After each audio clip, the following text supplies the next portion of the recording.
Hey guys, today I'm going to show you how to transfer domain from Wix to Hostinger.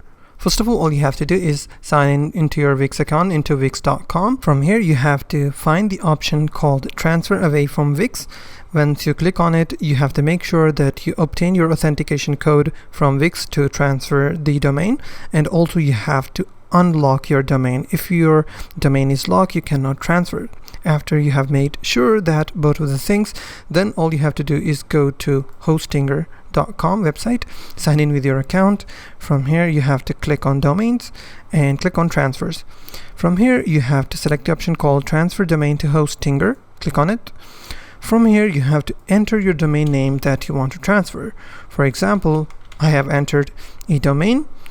Now, as you can see, it is saying that domain is locked at the current registrar.